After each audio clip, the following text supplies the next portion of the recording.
Hello, everybody. Thank you for returning to our YouTube channel. I am Brian, my co-host Matthew Creedican, former Navy SEAL, and we're part of an organization called Technology United for Ukraine. We create innovative technologies for the Ukrainian military and civilian population. If you want to join, we look for engineers, scientists, technologists, or anybody who wants to help out. Link is in the description. All right, Matthew. So I wanted to talk about with you this time Russian losses. Like they've been really dramatically increasing over the past several months, and especially in the realm of artillery. So I want to share the screen, and we'll get an idea of where these losses, what they look like. So alone, we have here. If I go back, this was. I imagine this was yesterday because they're probably tabulating these numbers from the previous day, obviously. And we can see the losses here. And just so you know, this is the amount of people who have expired in this war. So that's 577,060, with wounded being 1.7 million and climbing, and losses alone were 1,060. But I've been looking at is this number here in artillery, because obviously, as you and I know, without artillery, there's no way you can fight a war. Counteroffensive, defensive, it doesn't exist. And we see here right now, currently, since the start of this war, they've lost 16,056 pieces, the Russians, with 46 yesterday. The day before that, this number is the largest I've ever seen, 170, with 3,700 people that were eliminated. Again, 96 for artillery 3 days ago. And we can go through this: 51, 81, 45. Now, as this war continues on, what's your perception of why this is increased? Is there just better strategy? Are they got better technologies now on the front line? Or what's your opinion on that, Matthew? Yeah, I mean, so just the general numbers is the Russians are in a strong offensive phase and they're pushing multiple points. Uh, so they're just pushing more people into the line, and their initial reconnaissance waves are fairly vulnerable, and the Ukrainians have been getting more of the Allies' supplies so they can fire their artillery, and just general put more effective fires onto them.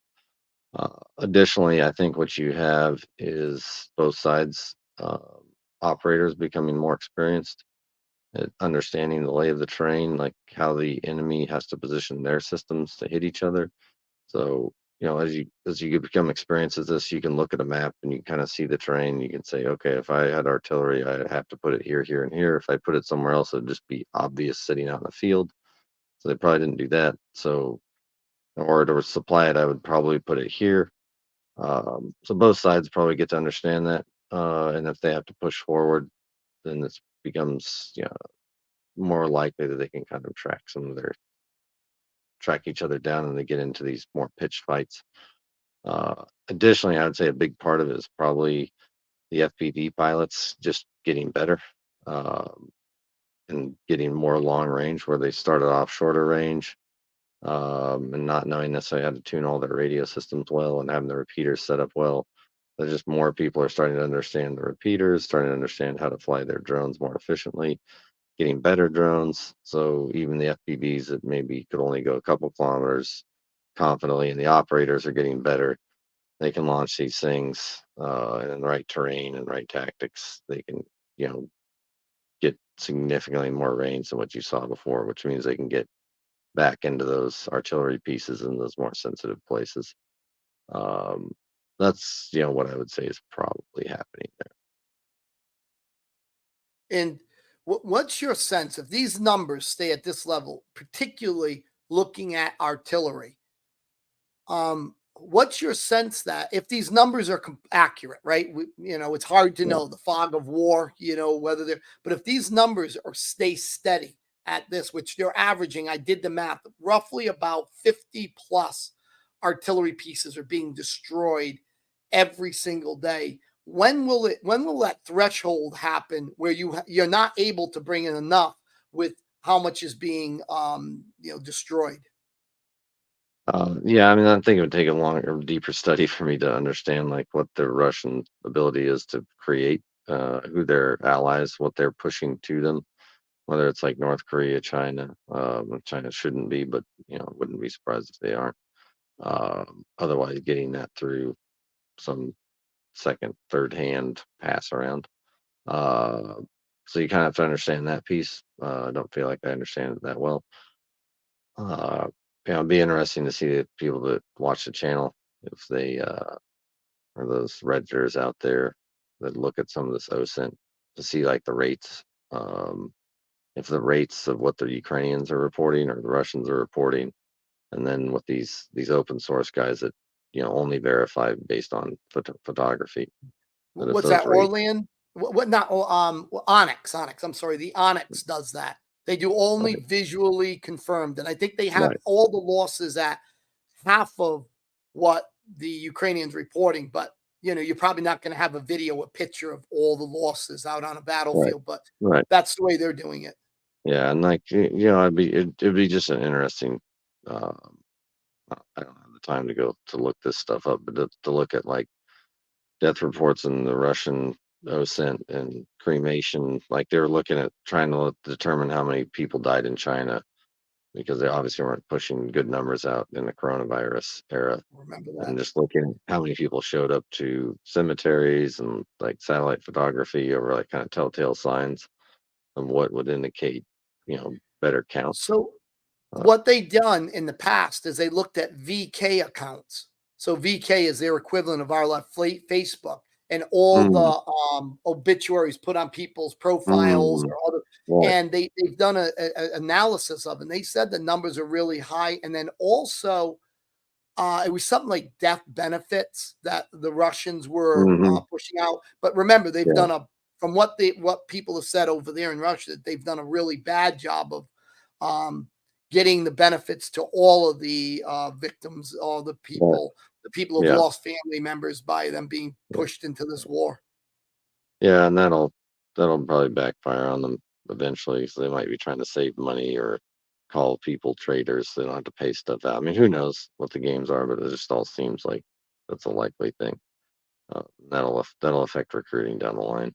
Um, but yeah, who knows for sure the games they play to try to hide particular pieces. Um, yeah, I mean, part of it is like no one really knows what's going to happen with the coming election and the shift in the West.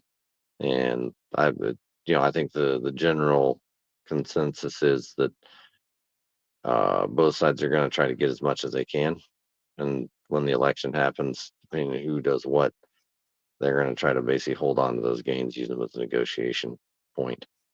Uh, so just like Vietnam with the Tet Offensive, the Tet Offensive was you know, very costly uh, for the Vietnamese, uh, but ultimately psychologically it broke the U.S. allies, and so that's partially why they pulled out. So um, it probably has something to that style of effect where they're driving a bunch of stuff forward and making some gains. I mean, they did make some few kilometer gains, a few spots, and opened up a few pieces. So I don't think it's by any stretch a um, foredrawn conclusion that the Russians are just going to bleed out and pound their heads against the wall. Um,